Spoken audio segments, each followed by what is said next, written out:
Welcome to your complete beginner's guide for the DJI RS4 Mini. This video is going to go over everything that you need to know to get up and running fast with this small gimbal. Now, this is a gimbal that's going to make it super easy to be able to get stable footage whenever you're out filming. The size and the weight makes it easy to travel with, put in your backpack, and always have a tool that's going to help you get stable footage. Now, before we jump into the first section, let me give you a quick outline of everything that you're going to learn in this video. So first, we'll dive into an overview around this gimbal and talk about everything that you're going to find on the gimbal and all the different pieces that work with it. Then we'll go into how you actually balance a gimbal. From there, we'll dive into the DJI RS4 Mini menu, everything that you'll find in the menu system on the gimbal. And then we'll go into the DJI Ronin app that you'll use if you want to expand the different ways to use this gimbal. From there, we'll go into a demonstration on how to hold the gimbal in a few different ways. And next we'll go into the tracking module and how you actually could use the tracking module to follow you wherever you're going.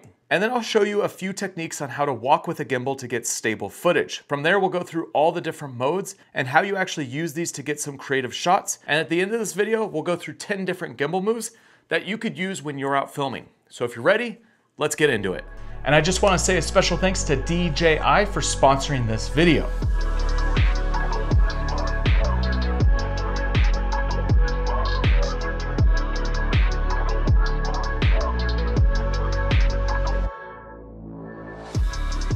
So let's go into an overview on everything about this gimbal. So out of the box, this is what you're gonna get. The gimbal itself, the little mini tripod that screws on the bottom, and this allows you to be able to set this gimbal down, walk away from it, but also it's very helpful when you're actually going through and balancing the camera. Now, you're also gonna get your camera sled and then the camera plate, and you're gonna use both of these to help balance the gimbal. Now, there's a few other additional accessories that I suggest getting with the gimbal that's gonna make it easier when you're out filming. The first is the briefcase handle. This is an extra handle that attaches to the side of this gimbal, and it allows you to have a second hand placement that's behind the gimbal.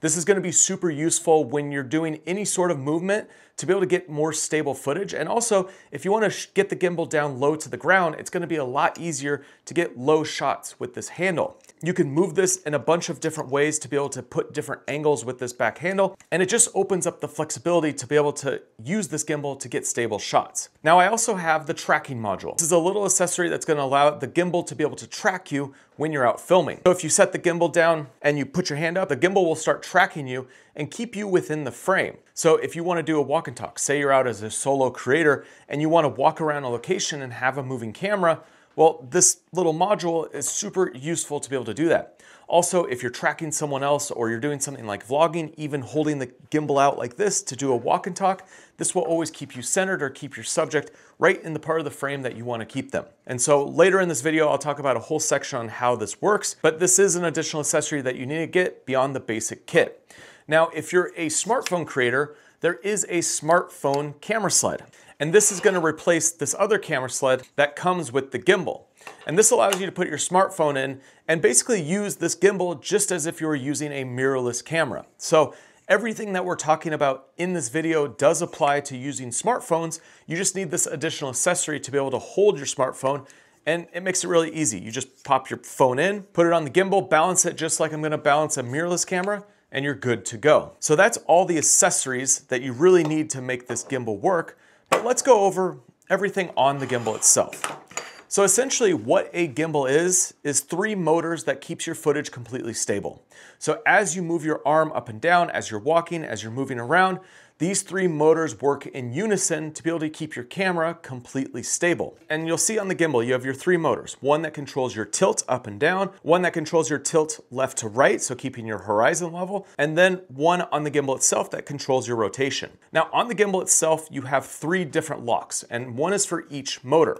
You have your upper lock for the tilt, you have your lock on your back for your roll, and then you have your lock on the bottom for your pan. Now you can release each one of these motors or you can lock them in place. And these are going to become super useful when we get into balancing. Now, once you have the camera balanced and you turn on the gimbal, it's going to automatically unlock all 3 motors and rotate into place to start balancing. This is a cool feature with the RS4 Mini that you find on the RS4 and RS4 Pro. And when you're done using the gimbal and you want to stow it away, you can either click the power button once to just lock all the motors, or press and hold the power button and they'll automatically rotate into the closing position and lock as well. So essentially the process to get up and running with the gimbal fast is put your camera on, balance it, and then press and hold the power button. It will automatically unlock all the motors and start balancing the camera. And then the last step is you just need to go through and do an auto calibrate, and then you're ready to start going. Now you could shoot both vertical and horizontal content using this gimbal. And you'll see on the back of the camera arm,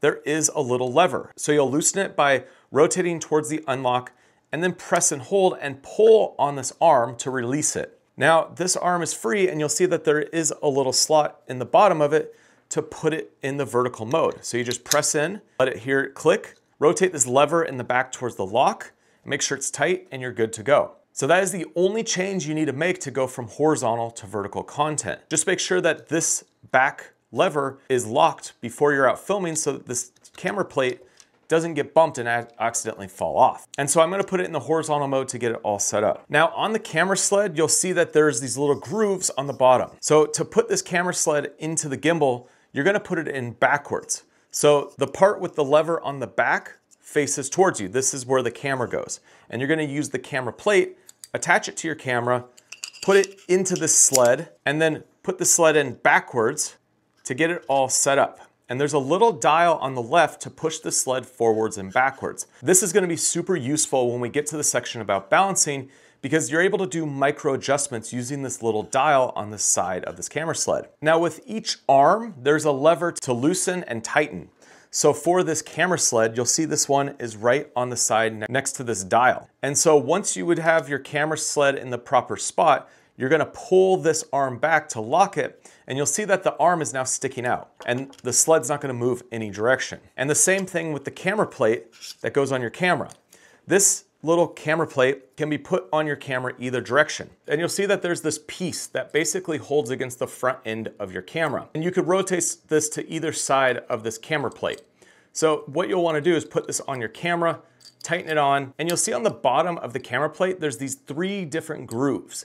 So when you're balancing the RS4 Mini, you're gonna use a combination of your camera and the roll arm to be able to get your roll axis completely level. That is one unique feature of the RS4 Mini, especially if you're coming from one of the bigger gimbals. Now on front of the tilt arm, you're gonna see that there's another lever and you're gonna pull this down to loosen it. And now you can push the camera arm up and down. And this is what we'll use to balance the tilt. And you'll pull this lever up to lock it. On the back motor, there's another arm that you can loosen to pull the roll arm left and right. And this allows you to change that roll axis. And then you'll also loosen the camera plate, which is on the camera sled, and you can pull this left and right in these 3 grooves, and you're gonna hear it click in each one. And then you can lock these in place. And on the bottom, there is another one of these arms to push the whole gimbal forwards or backwards to get the pan axis balanced. And you'll lock that. So when you're working with a gimbal, you just need to make sure that all of these arms are tightened. So your locks are gonna be off so the gimbal can freely move, but you'll wanna make sure that they're all tightened so that they're not sliding back and forth on these different axes, because as soon as this gimbal becomes unbalanced, you're gonna have issues with keeping your footage stable. Now also what you're gonna find on the gimbal itself is a USB-C on the tilt arm. Now you can control your camera using this USB-C and plug just directly into your camera. Now you can also control your camera via Bluetooth, and I'll show you how to set that up when we get into the menu for this gimbal. Now moving down on the actual control area of the RS4 Mini, you have a few buttons that are gonna help you when you're out filming. So if we start on the left-hand side, you'll find your power button. And so you're just gonna press and hold this power button to turn on the gimbal. Above that, you're gonna have your different modes. So you have pan, tilt, follow, you have pan, follow, and then you have FPV. Now this FPV mode can be changed in your menu to be a few different options, and I'll show you that when we get into the mode section. But this is a quick way to go from pan, tilt, follow to pan, follow. Now on the side of the gimbal facing you, you're gonna see your touch screen. This is gonna be how you're gonna control the gimbal and change all of the settings. Underneath that, you'll have a joystick. So you could use your joystick to be able to position the gimbal and move the camera around so that you can have a different level of control rather than just using your body to move the camera. Next to that is a mode button, and underneath that is a record button. And each one of these will do different things when we go out and we start playing around with this gimbal. Now on the front of this gimbal, you're gonna have a trigger. and this will have a few different features, whether you're clicking or you're pressing and holding. And then you have a jog wheel that you could set up to do some different things in your menu. And the last thing is on the left-hand side, you have your connection point for your briefcase handle. You could also attach other accessories. There'll be different third-party accessories that come out, and this allows you to attach them to the side of this gimbal to be able to use it. So you might put a monitor off to the side or a different style of handle that's out here versus the briefcase handle that's out back. There's also a USB-C. This is gonna be how you charge the gimbal. And then there is another toggle switch that's gonna help you unlock some more features with how you're gonna control the gimbal. Now on the bottom, you have your Q20, so you can either attach the little mini tripod that comes with it to stand the gimbal up, or you could attach this to anything else if you wanna put this on a tripod or hook it to other accessories that you might have to use the gimbal. Now the battery is built in, so there's no way to remove this battery. It has a 13-hour battery life, which is a long time. However, you have to make sure you charge this gimbal before you take it out because there's no way to swap batteries when you're out in the field. And so that is everything around the gimbal itself. So let's dig into the first section, which is one of the most important, which is balancing this gimbal and getting your camera set up so that you can get stable footage.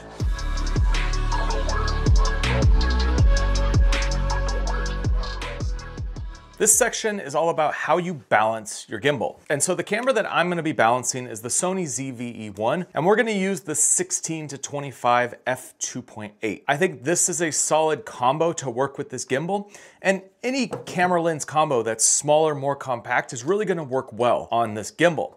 Now, personally, I have taken bigger setups. So I've used my A9 III with my 28-70 f2, which is a very big, heavy lens. And I was able to make it work on this gimbal by pushing it to its very limits. So you do have the range to be able to add bigger lenses and cameras on this gimbal.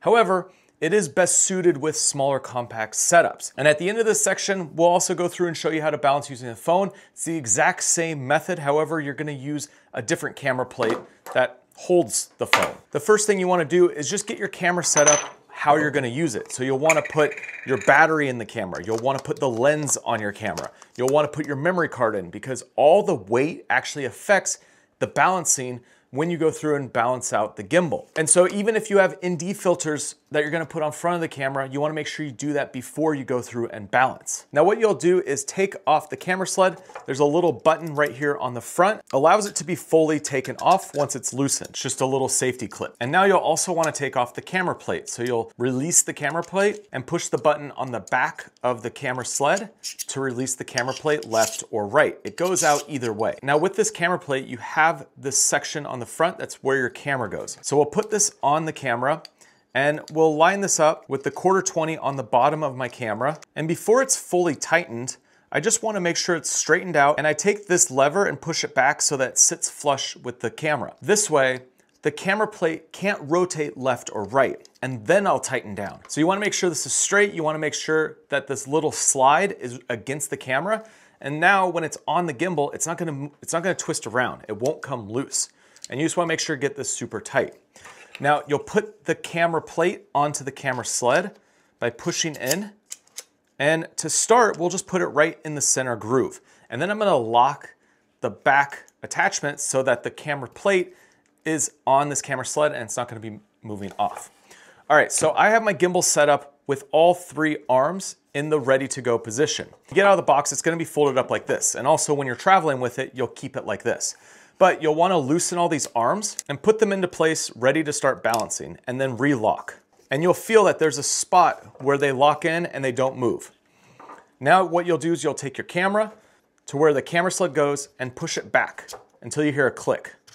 Now once you hear a click, you'll start rotating the camera backwards. But let's lock this and let's get the camera set up how we're gonna film. So when you're working with this, you could either choose to have the screen out so that you can see the image off to the side, or you can have it straight back. It just depends on which way that you want to use this camera. For me, when I'm operating, I'll do a mix. Sometimes I'll have it out here, sometimes I'll have it in the back. But for the sake of this video, let's keep the screen in the back and keep this nice and compact. Now, the first thing I want to do is adjust my tilt forwards, backwards, up and down. And so I want to release this tilt axis. So I'm going to turn off the lock. And you can see that the camera falls forward. So I need to pull the camera backwards to balance out because it's moving forwards. So I'm gonna loosen the camera sled and I'm gonna rotate this dial and watch what the camera does. If I go too far back, the camera's gonna fall backwards. If I go too far forwards, the camera's gonna fall forwards. And so I wanna find the perfect spot where it doesn't fall forwards or backwards. Feels like right around there. Now the other thing I wanna check is if the camera is staying upright or if it's flipping upside down. Right now, mine's actually in a good position, but let me show you when it's completely off. So if I have this too far down, the camera always falls down and you can't move it around. The whole goal with balancing is that you want to get it to a position where the camera freely sits there and it's not going to fall in any direction. So if you push it forward, it will stay. If you pull it back, it will stay. Right now, mine's not balanced, so it's not staying. But with all three motors, once it's balanced out, you'll be able to move the camera to whatever position, let go, and the camera will just sit there. That is the goal of balancing. That's where you want to get to. So this camera is too bottom heavy. So what I could do is loosen the tilt arm and push the camera up. So I pushed it all the way to the top. And what happens? The camera falls upside down. So this isn't good because it's too top heavy now. So you're going to want to find, by pushing the camera up and down, the spot where the camera doesn't fall up or down. Right now it's still too top heavy, so I'm going to bring it down slightly.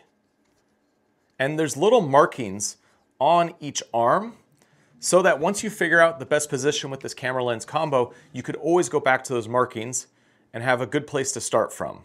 So now you can see what I was talking about. When I rotate this camera, if I point it up at an angle and let go,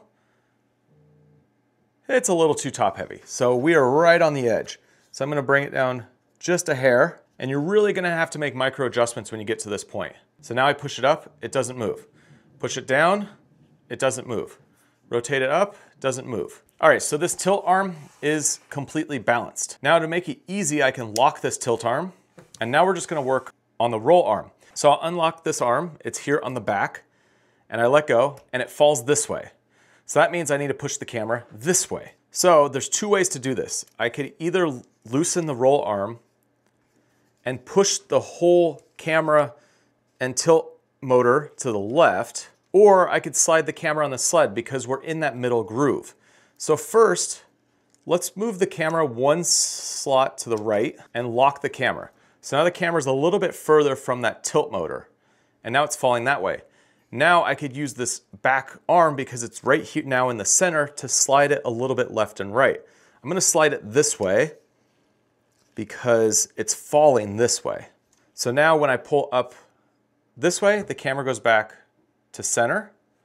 And when I pull the camera up this way, it goes back to center. This is now balanced. So with the roll arm, basically if you move it, if you twist the roll either direction, you want it to come back to center. So you pull the roll arm down, it comes back up. If you pull it up, it comes back down, and it doesn't go too far in one way or the other. All right, that one's balanced. Now the last axis is usually the most tricky and the one that a lot of people forget how to do properly. So this is your pan motor. So we're gonna unlock the gimbal, and what we're gonna do using the tripod on the bottom is just tilt the camera.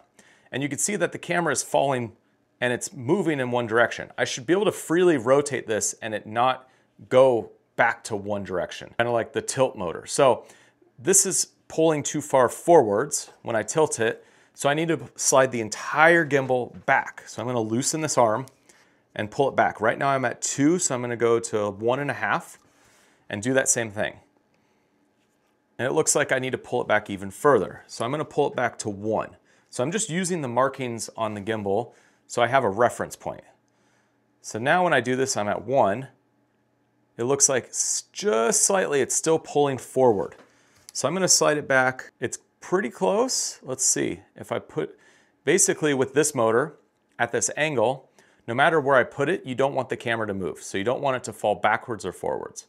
Right now it's falling backwards slightly. So I'm going to pull the whole sled forward. So I'll split the difference. And now it looks like no matter where I put the camera, it's not going to move. All right, so now this camera is completely balanced. Now the next step, when it's the first time you're ever balancing, is unlock all the motors and just make sure that the balance looks good. So play with your tilt, play with your roll, and just make sure everything moves as it should and it's not falling in one direction too far in one way or the other.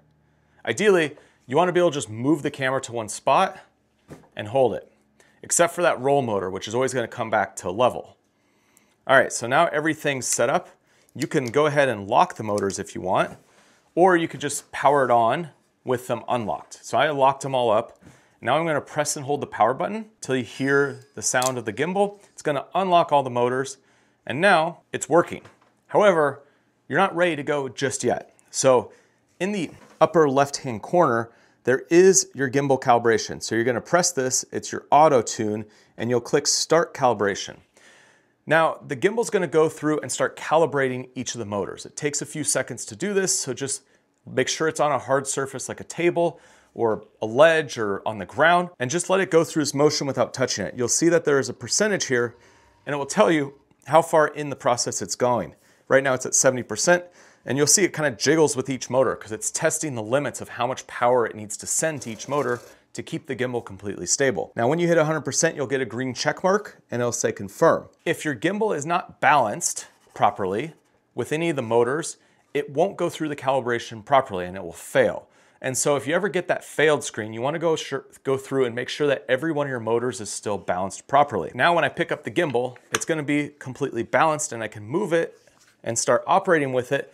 And no matter what I do, the camera is always going to be completely stable, and you won't have any vibrations, you won't have any shaking, and it's just going to feel good. It's going to feel moving, it's going to feel fluid, it's going to flow. Now that means that the camera is completely balanced. All right, so let's power down the gimbal by pressing and hold the power button. It's going to auto lock. And let's go through the same process with your phone. Now, I'm not going to go step by step to every motor and really balance it out, but essentially you do the exact same thing. However, you're going to use this camera plate that you can get from DJI. So I'm going to put my phone in, try to get it as centered as possible in this camera plate, take off this whole camera sled, and the phone goes where that whole camera sled goes. And so I'll go through the same process. I'll unlock each motor and balance it out. And once I get it all balanced and recalibrate, now the gimbal works the exact same way with a smartphone. So it doesn't matter which kind of camera you're using, whether it's a smaller camera like a phone or even an action camera, or if you're using a mirrorless with a bigger lens, the process is the exact same. Now, only thing beyond this is if you want to change from vertical to horizontal. So let's just press the power button once, and what it's going to do is lock the motors in this position. And I want to switch my phone from horizontal to vertical. So I'm going to use this additional lever on the back, loosen it, push in and pull the full camera off. And now I'll rotate it so that it's vertical, and I'm actually going to switch my phone around for when I'm doing vertical so that the cameras are up top. Clip it in, tighten this lever on the back, and now I'm just going to go through the same process. So I'll unlock my motors and see that it's too bottom heavy, start bringing the camera up until I can get the tilt balance proper, undo my roll axis, do the same thing. And when you're going from horizontal to vertical, you will have to make minor adjustments, but you're not going to have to do a full rebalance. It should be pretty close already when you do the horizontal balance. So if you're switching between the two, it's a fairly quick process to switch it. All right, so now let's unlock the motors. Because the gimbal's already on, I just have to press once. And then I'm going to go through calibrate again. So go through my auto tune, let the whole process of tuning go through again. And now I'm ready to start shooting vertically with my phone. It's the same process whether you're using a camera or a smartphone. The only other thing you have to really consider is if you're using the tracking module, you'll just want to put this on before you balance because it does add a little bit of weight. It's not a ton of weight, but it's enough that you'll want to make sure you balance with the tracking module on. So everything that you're doing, anytime you're putting anything where the three motors are that affects the camera balance, you want to make sure to balance, auto calibrate, and then you're good to go. All right, let's get into the next section, which is all about the menu system on the RS4 Mini.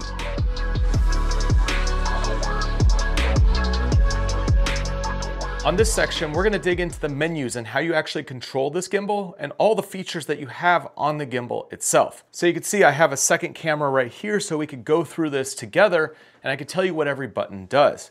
So the screen actually works in swipes. So you could swipe up, you could swipe down, and you could swipe to the left. Now, right now, my gimbal is set up and it's balanced. However, it's in the sleep mode. You can see the little moon. I can press this button and it will unlock all the motors and it will be actively ready to go. You can click this at any time. And so this will tell you if the camera is unbalanced in any way, and it's a good indication. If I slide my camera over and my roll is not balanced, you'll see that now it's pushing way too far to the right.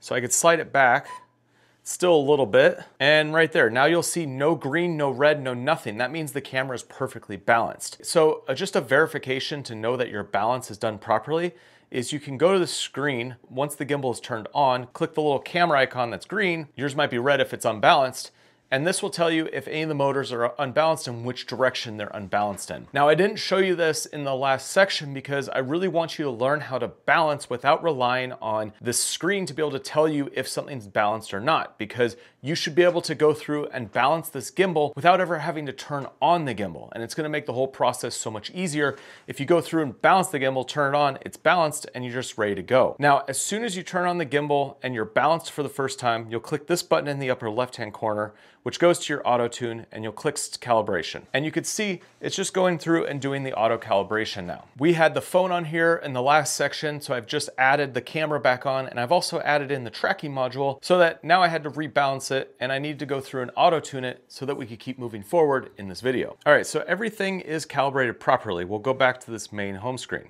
So you'll see a few different things that give you an indication of what's going on. So at the top of the screen, you'll see the 46 and the little battery icon that tells you how much battery life you have left. In the bottom left-hand corner, you have, it says PF on mine, but if I switch the mode, you'll see that the mode switches here. So I can go down to FPV, I can go up to PF, which is pan follow, or up to the top, which is pan tilt follow.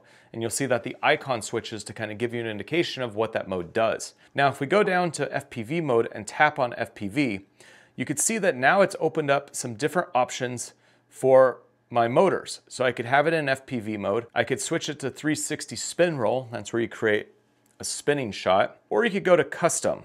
And when you're in custom, there's a little edit button in the upper right-hand corner, and you could lock or unlock each one of these motors and just set it up to however you need to shoot for the shot that you're getting. Typically, I leave mine on FPV, and then pan follow and pan tilt follow are the two other defaults. And those are the three I typically use when I'm out filming. However, there are more options here if you want to play around with locking different motors for the type of shot that you're getting. Now, next to your mode is gonna be your smoothness. So you could tap on this and you're gonna have either a smooth or responsive mode. So if you're in responsive, the gimbal's gonna move quicker. It's gonna be a little bit more jerky, whereas smooth is gonna respond a little bit slower so that you could get a smoother shot. It just depends on what type of action you're following. I like to have smooth, stable shots, so I keep it on the smooth.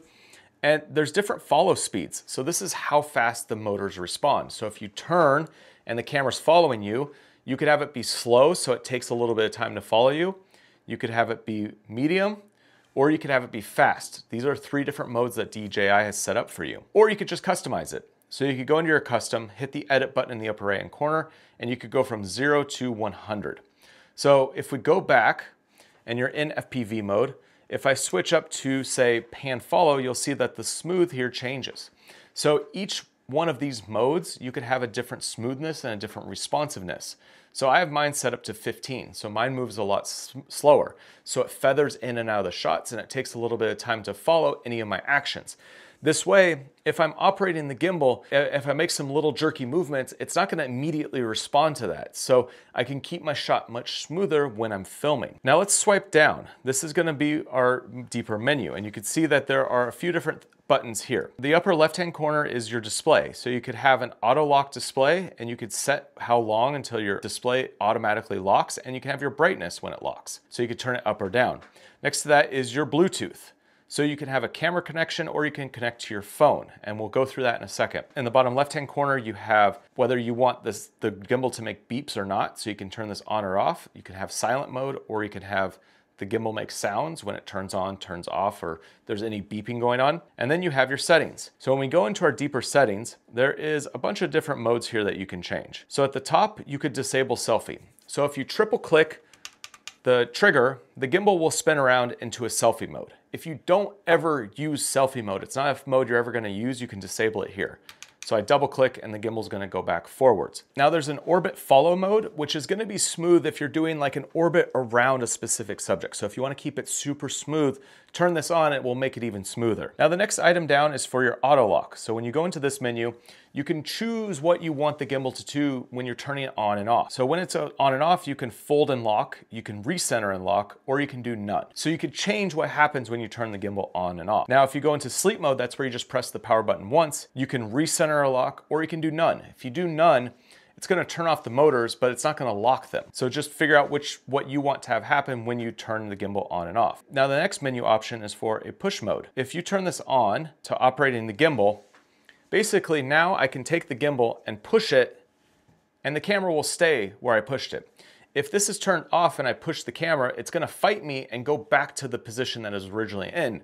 So if you wanna be able to move the camera manually, say you want a shot over here like this, and you just want to be able to move the camera on your own and push it around, well, you turn on this push mode and it allows you to be operating the gimbal and then recentering by just going up and grabbing the camera and moving it around, and instead of having to use the joystick to do that. Now you could still use the joystick to move it around, but if this option's turned off, you can't grab the gimbal and forcibly move it into position. Now the next option down is for horizon calibration. So if you have any issues with your horizon not calibrating properly, you can go in here and calibrate it. Now the next option is for a gimbal auto check. You can click this and it's gonna go through and check to make sure that everything is balanced properly. And it says auto check complete, gimbal status looks good. Now there's a button to automatically turn the gimbal off. You can have this turned on or off. You can restore all your parameters. There's some firmware, there's some compliance and device info. So let's go back to the main home screen. So I'll go back to this screen here, swipe up, and we're back to the main home screen. Now, if you swipe up, this is gonna have some options for your joystick and your dials. So with the joystick, you could set the speed. So on the left-hand side of the gimbal, you have your camera controls, and when this is flipped to the bottom, that allows you to use the joystick to control your camera. Now you can control this speed. So you could have this be fast, where it moves quicker when you push it around, or you could have it be slow, or you could customize this. So it depends on if you're gonna be using your joystick to be able to capture shots or if you're using it to just move the camera around quickly. I usually keep mine in slow or medium when I'm operating, but then if I wanna use my joystick to help with a gimbal motion, then I'll put this to slow or customize it even slower so that I can have full control. And you can do this with both speed and smoothness. So the feathering and the way that the gimbal responds when you push a direction, that's your smoothness. Whereas the speed is how fast it goes from point A to point B. Now underneath that you have your dial functions. Now your dial is what's on front above the trigger. So you're gonna use your finger to roll the dial left and right. And so there's a few things you could set up. So you could have it set up to Bluetooth. You could actually control your lens. Now you can have this set up to ISO, aperture, shutter if you wanna actually control your camera settings. And then you could do some gimbal settings. You could control any one of the motors. So if I set this to tilt, now when I roll this dial up and down, the camera's gonna tilt up and down. Same if I was to do pan, now the camera's gonna roll left and right when I move my finger across this dial. So depending on how you're gonna operate, you might use this dial in different ways. And then next to the dial functions, there's the dial settings. And when you go in here, it shows you your dial speed and to reverse the dial, to reverse the direction. So you could change the speed. Basically, every function on this gimbal is customizable to control the speed at which it moves to be able to get it to the best that you need for the shots that you're getting.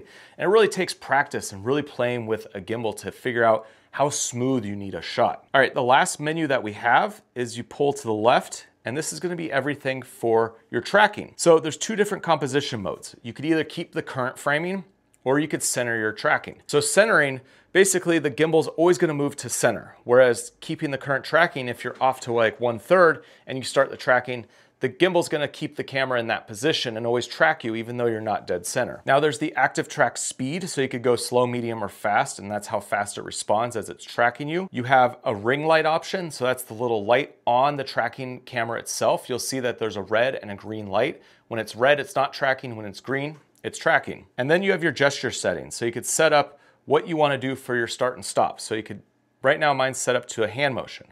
You could also do the OK sign, or you could do the peace sign.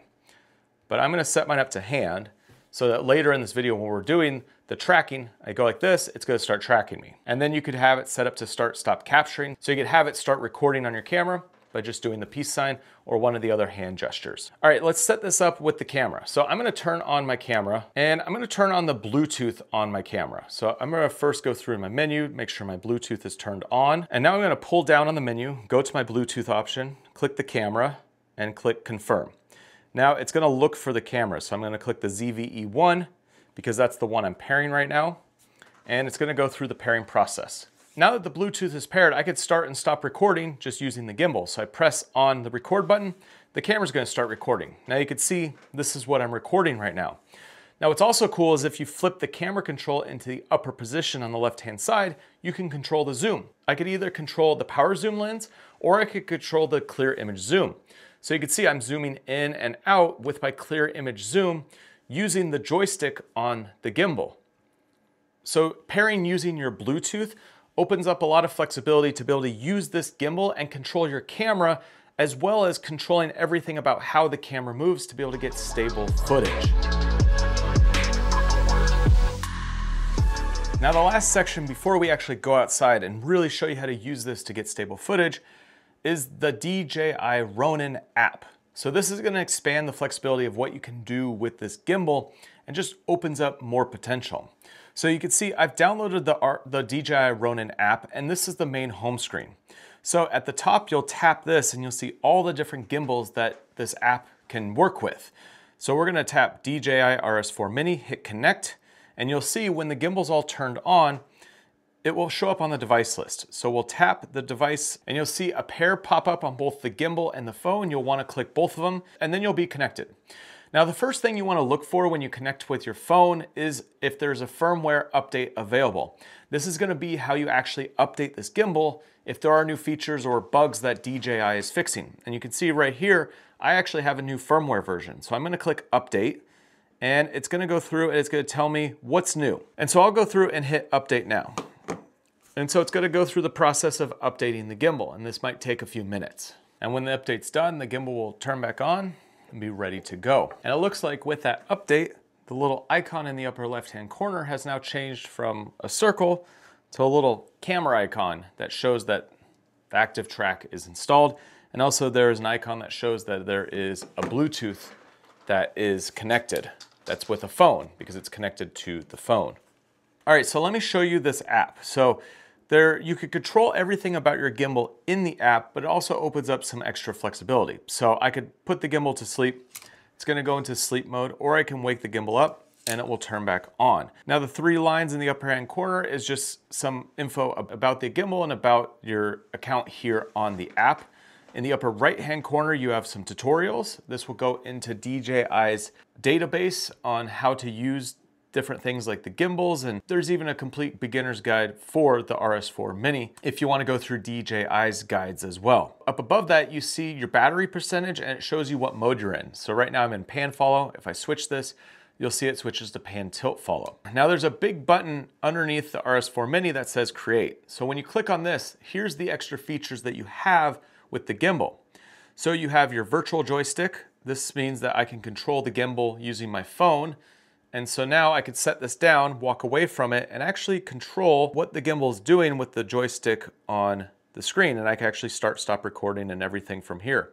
I could change my speed and smoothness as well in here as well. Now I could go into a force mobile, which when this is enabled, the phone controls the gimbal. So I rotate the phone around and it controls the gimbal. Now you have a panorama mode, so it will take a series of photos and so that you can stitch them together to create a panoramic. You could do a moving time lapse. You could start in one area of the sky and move down to another area and do a time lapse, setting up the interval and duration between those 2 points. And you can do multiple points throughout your time lapse. Now you could do that same thing with real-time motion. So you could use the tracking and you could actually set up some gimbal motions that will automatically go through those motions in real time.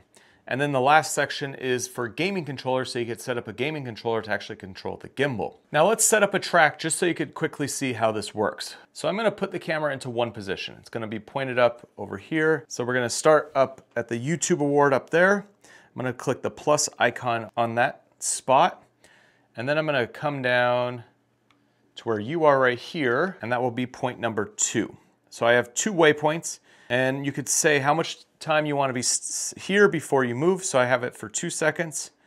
and then we go to the second spot. Let's go to 4 seconds and stay here for 10 seconds. Now when I press record, it's going to go up to the top, stay there for 2 seconds, and then move slowly to the second position that I have set up, and then stay here for 10 seconds. And if you have your cable attached, it will automatically start and stop the shutter for this entire movement. And it's basically the same thing with the time lapse. You set up your points. So I turn, put the camera up here, hit my plus sign, plus, and then I would come to another spot, hit the plus again, have my interval, and say I want to take a photo every 2 seconds. And I want this to run for 1 hour, 45 minutes. And my frame rates, I could set all this. I'm going to do a 30 frames per second. Clip length will be 1:43. The number of photos will be 390. Click the white button. It's going to go up to the top. And with my cable, it will automatically take a photo every 2 seconds. And then it will continually move between those 2 points for the hour and 45 minutes that I have set up, and it'll create a cool time lapse. So let's go back to the main home screen. Let me show you what else you could do with the DJI Ronin app. So you have this button for balance test, and this just goes through a bunch of information on how to balance the camera. You could go through and adjust your motor parameters. So you could set your stiffness and your strength for each of one of the motors, or you click auto tune. As I've been showing you in all of this video, you just want to use the auto tune feature. However, if you want to manually control any of this, you can go in here and actually control the stiffness and smooth and strength of each motor. Now you could go into your user profile and actually change a bunch of the settings. So your follow speed, your pan, tilt, roll, follow mode, deadpan, push mode. And so basically, instead of going into all the advanced menus in the gimbal itself, you could do this on the phone with everything on one screen, and you could set up your user profile. And then the last button in the lower right-hand corner is status. And this shows some different modes that you can turn on or off: silent mode, selfie mode, horizontal calibration. So a lot of the same things that you find in the menu itself on the gimbal, you could easily do with your phone. So if you're pairing your phone and you're using your phone, everything's very accessible and very easy. However, you don't have to use your phone to access all of these features in the actual gimbal itself. The only thing you really need the phone for is this Create tab, which allows you to do things like the time lapse and the motion lapse and be able to do the virtual joystick or the forced mobile. But really, I only use the app if I want to go in and make a time lapse, or I want to have the gimbal move, I want to set it down, and I want to have a motion, and I don't want to touch the gimbal. That's really what I use the DJI Ronin app for. However, depending on how you operate, you might find a lot of usefulness in going in this app and actually controlling all of your settings, because it does put it all in an easy to access page that allows you to see a lot more in one screen versus the little screen on the back of the gimbal. All right, I think that's enough about the gimbal. We kind of know everything on how it works. Now let's go outside and let's play around with this, and let me show you really how to operate this gimbal to get smooth shots.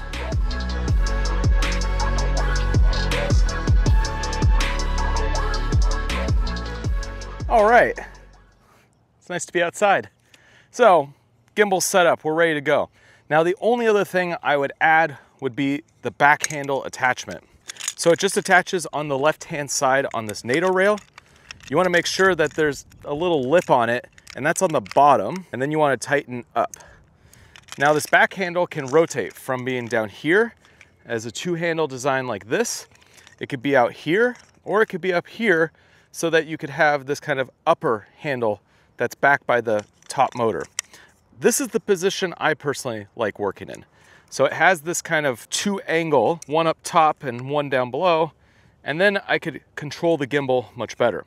Now you want to have that little lip on the bottom, because the weight, when you're holding this, the weight of the gimbal's going down. And if this is loose, well, you don't want the gimbal to slip out. So when it's set up like this, there's no chance of it slipping out. So we're gonna go over a few gimbal positions on how you hold this gimbal. The first is just kind of the standard style. This would be like the lollipop style. I'll take off the back handle. I'll even take off the bottom tripod to make this as small as possible. And to operate this gimbal, you just hold it upright. You could see the screen right here in front of your face, and then you'll move forwards, backwards, turn and pan, move all around to get your shot. So if I'm over here and I want to get a shot of you over there, I'm gonna put both hands on and walk forward to get a shot moving towards the camera. The other way to operate like this is put on this briefcase handle, and it's the same style except for you have one hand on the back with the handle up top, one hand on the battery itself, and it's a lot easier to control because you have two hands to operate. Having 2 points of contact is going to make the whole thing much more stable when you're operating.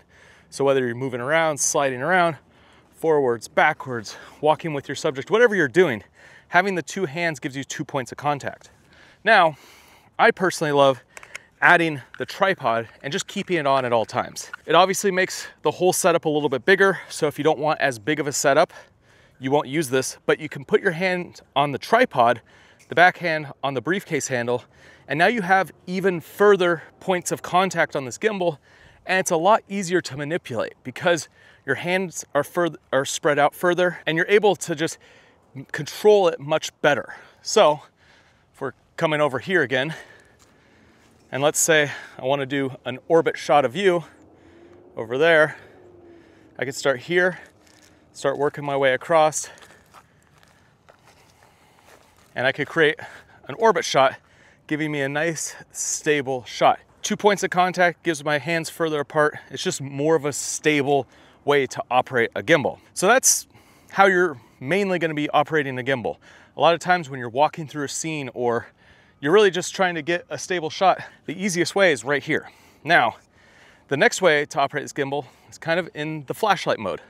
So we'll point it straight out, and if we don't have the briefcase handle on, let's remove that again, you could put two hands like this and move forward and backward. And when you're doing the 360 spin, this is how you would operate it.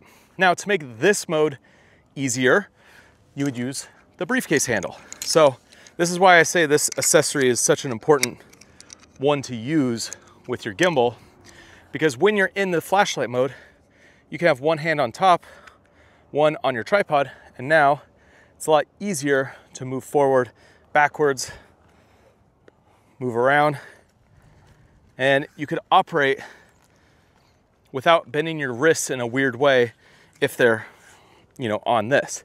It's a much more natural way to operate, being able to keep it on this top handle. Now, this is also how you could get down low. So when you have the briefcase handle on, you could come down low, hold just the briefcase handle, and now you could get a low shot.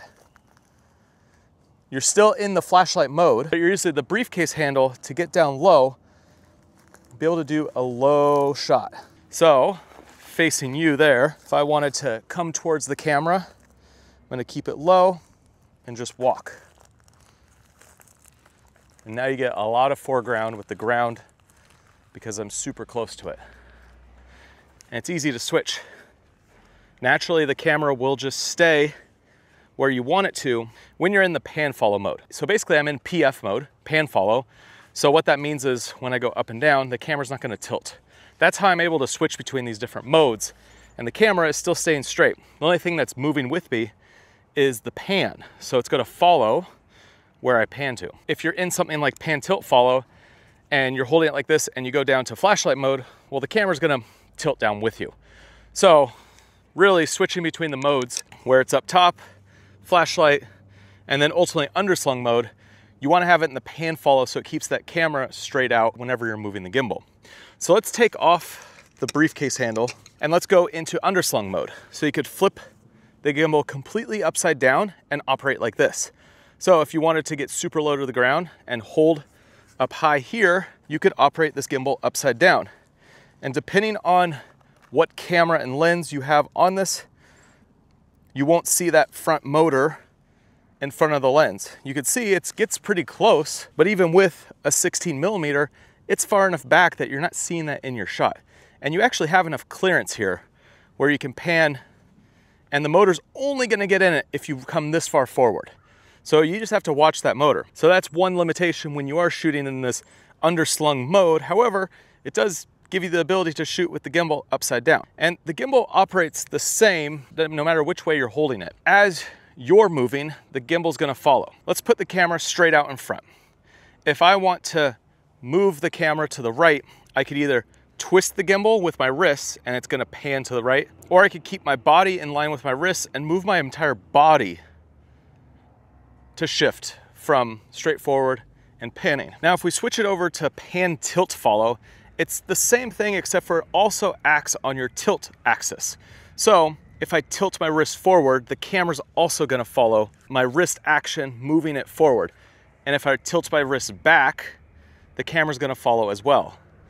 So you use a combination of your wrist motion as well as your body to be able to move the camera in space. And at first, if you're new to gimbals completely, it just takes practice learning how to move the gimbal to get smooth shots. Because the biggest thing you want to avoid is jerky footage. So if I put my smoothness to fast and I'm responsive, you see that the camera whips around. Now, this might be something you need if you're following like really fast action, but the majority of the time, it doesn't look that good to be jerky. Let's go back to smooth and at 15 for my speed. Now when I move, the camera's gonna take a little time to follow. It's gonna feather in and out. So it's not a quick, jerky, snappy motion. So I could use my wrists, pan, and you can see I use my body weight. So I shift my body when I move around, and that's how I control the camera. I kind of make the gimbal feel like it's an extra arm sticking out in front. And so if I rotate my body, I can make a smoother motion than if I was to just try and rotate my wrist. You have more control when you use more of your body to do the motions. And so you'll see a lot of times, especially when I'm doing high to low stuff. I do a lot of fitness filming with a gimbal. I'm always chasing people, trying to make it smooth. And whenever I'm operating, if someone's doing a workout or something, I'll be down here low and I'll be squatting down, and I'll come up and I'll be moving. I'll side lunge or left to right, moving up high, pointing down low, and then squatting down and pointing up. And so it's kind of a dance, it's kind of an art to really get the feel for these motions, and it depends on the type of content that you're shooting. If you just want smooth footage and you're walking through a house, if you're doing like a real estate video, well, it might be a lot of just kind of this filming where you're just upright in this lollipop mode, just walking smoothly, moving slightly to left or right. But if you're doing something like fitness, you're gonna be all over the place, up, down. Maybe you're tracking someone through some buildings. Well, then you're gonna be following here and turning and whipping all around. It really does open up the ability to have a smooth, stable camera when you're out filming. And so that brings us to our next section, which is super important, and that's how to walk with a gimbal. Now, all of this footage that you're seeing was graded with my set of adventure LUTs. These allow you to do quick color grading and get a really good look out of all the footage that you're filming. I use my set of adventure LUTs for all of my videos here on this channel, and I'll put a link down below in the description to where you can get these if this is something you want to use for your videos when you're out shooting.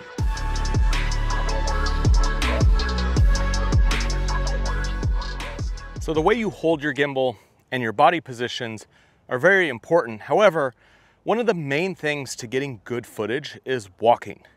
So if you're walking with a gimbal, this only has 3 axes: pan, roll, tilt. However, when you walk, you have a natural bounce in your stride. And so the footage kind of has this natural up and down if you're not careful. And this is one thing that you really have to pay attention to when you're filming with a gimbal. And I highly suggest practicing your walk and really getting the walk down, because when you have the bouncing in your footage, it's very noticeable.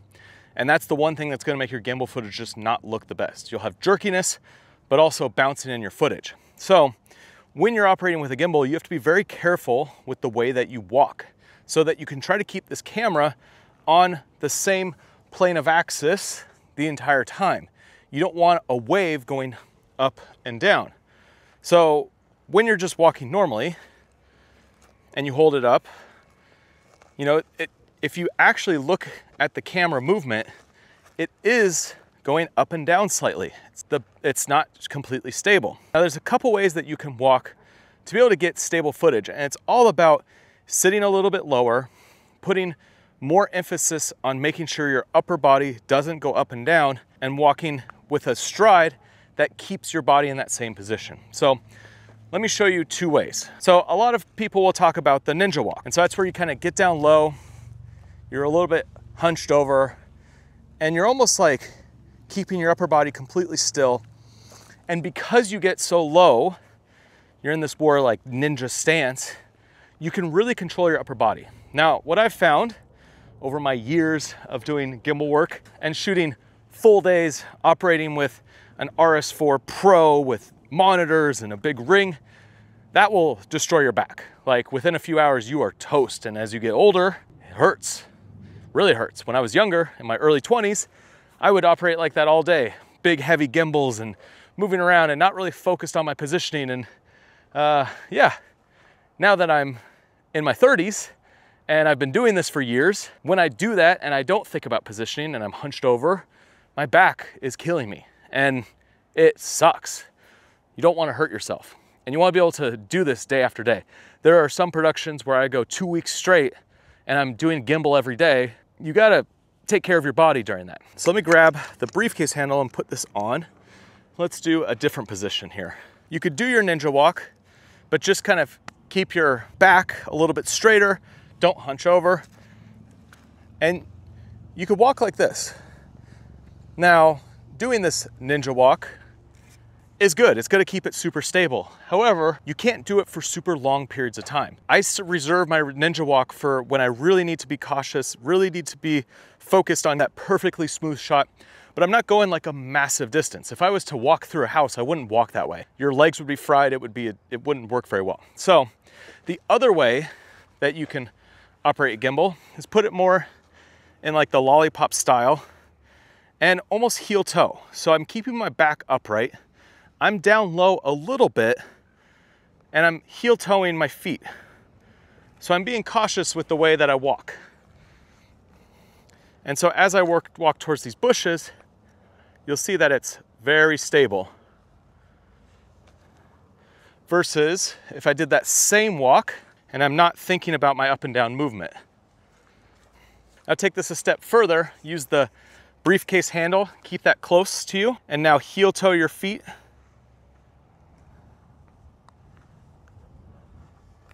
And you could get some super stable footage.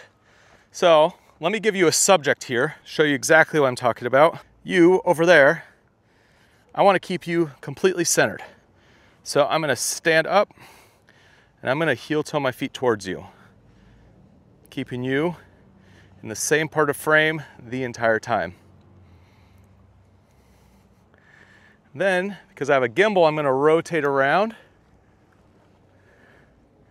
still rotating, and I'm going to walk backwards heel toeing. So the benefit of using the heel toe and more upright position is that you can go for longer periods and you can navigate a little bit better. So I highly suggest if you're feeling pain in any way when you're operating a gimbal, try to look at your body position and see if it's something that's just like a bad position or if it's something you might need to work on. I do a lot of fitness training with kettlebells because I'm always holding cameras like this. So I'm always using kettlebells to train. You're basically holding weight in front of you all day. So there are things that you can do that you can help train your body to be able to operate gimbals for longer, especially if you are going to be using a gimbal for a lot of filming throughout a day. And one cool trick when you are operating for long periods of day with this briefcase handle, I could set it back like this and have it rest on my shoulder, kind of have my arm in this bicep curl position, and I could walk around with a heavy load and it takes a lot of weight off my arm. Just kind of something I've done over time is when I'm on and off big heavy cameras, big heavy gimbals. Even with this, if you operate for long periods of time, your arms will start to get tired. And so this is an easy way to rest it if you want to keep it up and ready to go, ready to jump out and start recording. Let's talk about tracking. So this is one of the coolest features about this gimbal, and it's something that makes it super unique.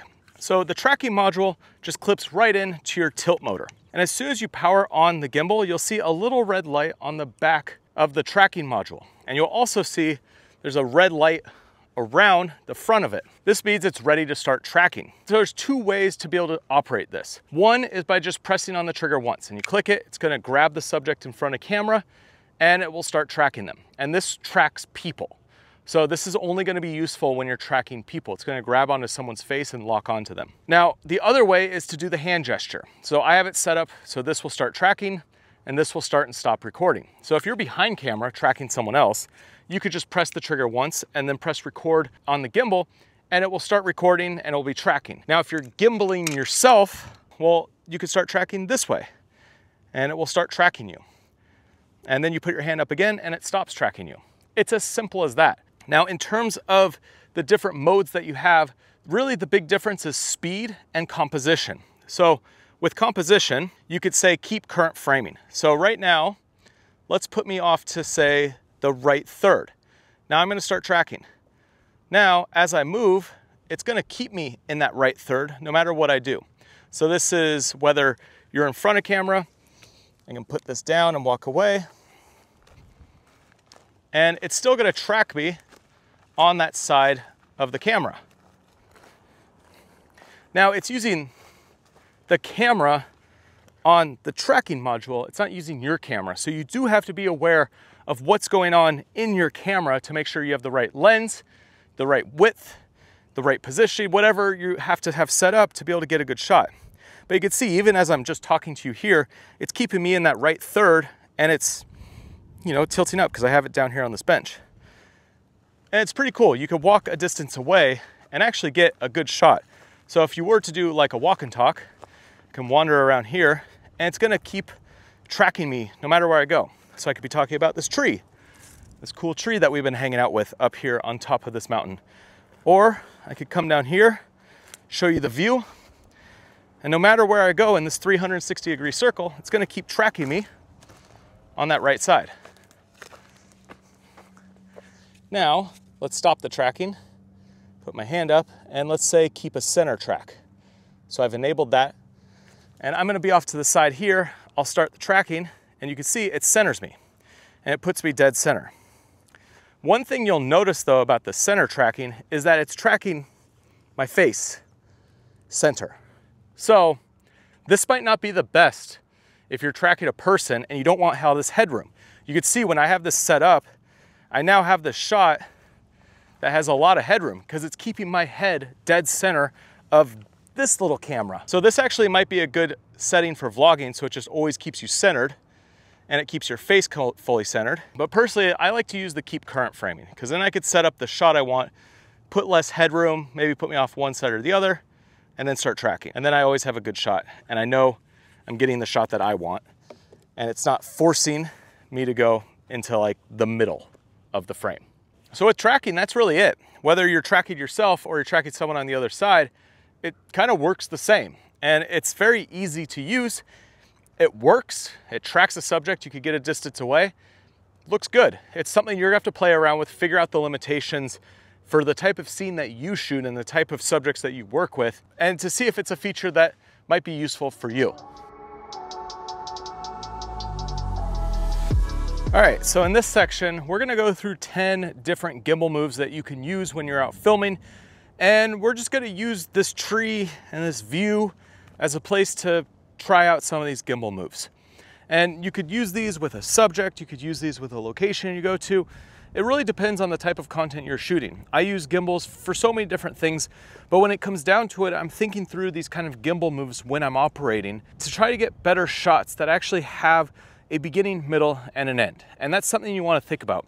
Your storytelling with your camera. So if you're just kind of going all over the place from here to here, that could be cool if you're showing someone through a sequence, but just doing that without thinking first of where you're going from point A to point B, it's not gonna be the best shot. So you always wanna think through where you're starting, where are you ending, and is this a single type of motion to get you from beginning to end, or is it a series of motions strung together, or is it something where you're navigating through space and following and being a POV style of a camera? So you wanna think through that before you actually hit record. Now also in this section, we're gonna go over all the gimbal modes. So I'm kind of blending the gimbal modes into this series of different gimbal shots because learning the gimbal modes with actual shots and how you use the gimbal is a great way to figure out how they actually operate. So those two kind of sections I'm putting in one. All right, so the first shot I want to show you is an orbit. So I'm going to keep it in pan follow mode. And pan follow basically locks the tilt axis. So if I go down, up, the camera's always going to stay straight out looking out over the horizon. But as I rotate my body or my wrists, the camera's going to follow left or right.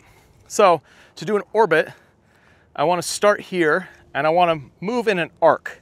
So I'm trying to keep the same distance from me to the tree, and I'm going to walk with this heel towing style of motion, but I'm going to do it to the side.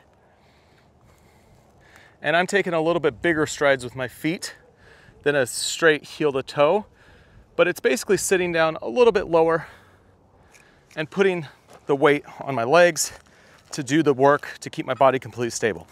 Now I have a nice orbit shot around the tree. Now the next move is something that you're gonna use all the time, and that's the push in. So I'm gonna get a little bit distance away from this tree. It's beautiful up here on this ridgeline. I'm actually gonna put it into flashlight mode, and I'm gonna lock the gimbal. So we haven't talked a lot about this trigger, but this trigger does serve some important roles. Press and hold this. Every direction that I move, the camera's gonna be staying directly forward. This is super useful for this style of shot because I just want the camera to be focused in on this tree, moving towards the tree, and I don't want it to turn or rotate or anything like that. All right, so we have our position here. I'm gonna press and hold the lock on the gimbal, which is the trigger, and then I'm gonna just heel toe forwards, moving towards this tree. It's a cool shot. And you could do the reverse.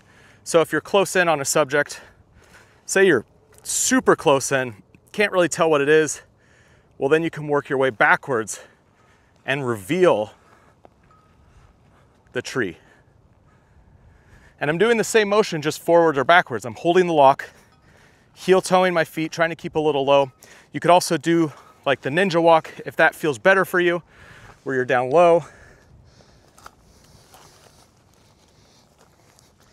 But for me, that ninja walk, I kind of get forced into a hunched position. I don't love it.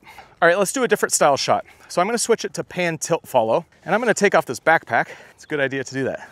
My microphone's here anyways. A lot of times I'm operating with a backpack, especially when I'm traveling doing documentary work, because I just have all my gear. So I constantly have a backpack.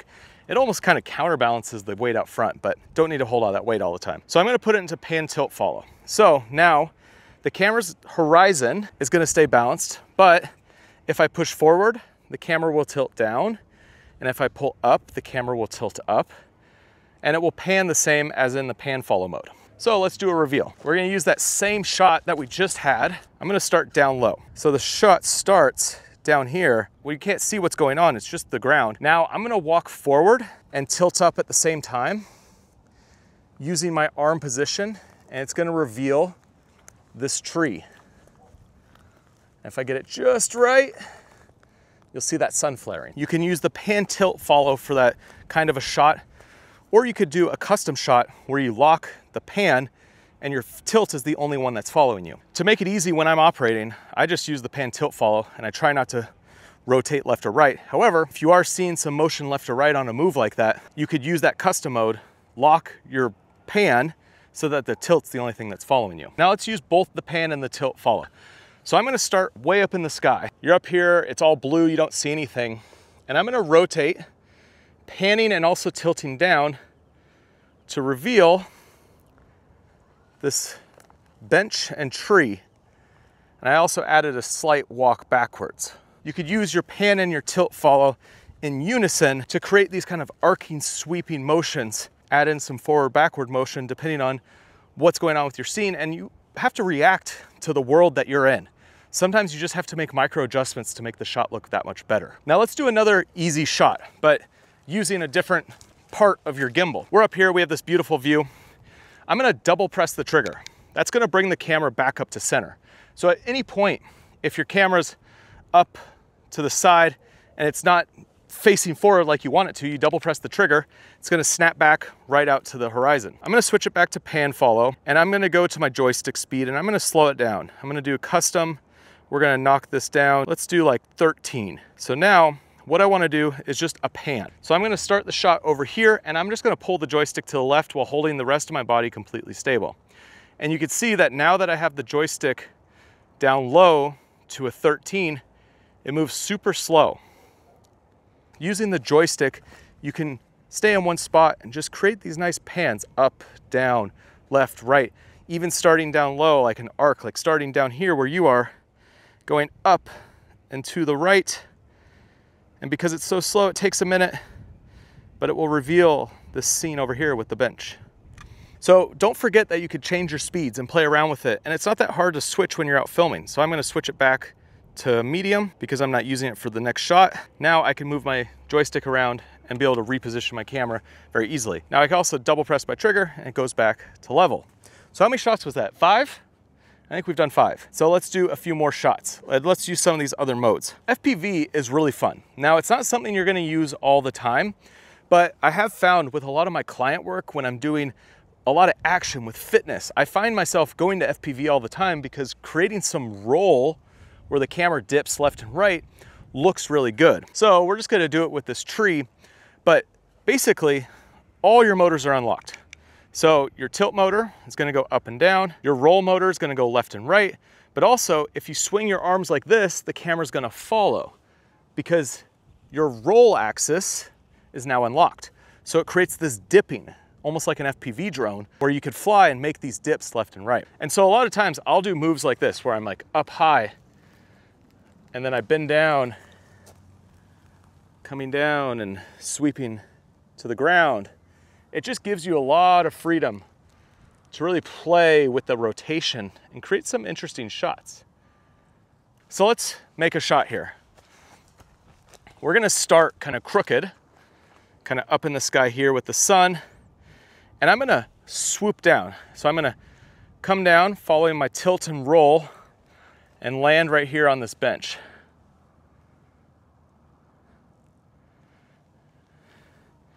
And a little motion with that left and right can look really good. And you could definitely overdo it where you're too much wonky and it feels off. But unlocking that roll axis does give you some flexibility to kind of give you this floating feeling. Now, the next move isn't really a move as much as it's a way to operate, and that's gonna be like point of view.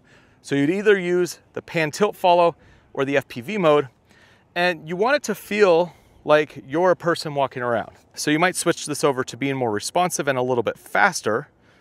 Let's go slow and responsive. Now, as I walk around, I'm looking up at the tree. Kind of looks like the camera is me looking around, and I'm keeping it in this kind of lollipop style where I'm at eye level and pointing to where I want to look at. So I'm looking down here, I'm looking up. Another way that you could use this gimbal, take off that back arm, click the trigger 3 times. I put it into pan follow, click the trigger 3 times, and now I can vlog. The good thing about DJI gimbals is that even if you offset the balance a little bit when you're filming, it's still gonna work. Now to film yourself in this style, you just want to bend your wrist so that the camera follows and keeps you centered the entire time. All right, let me show you another move that I really like.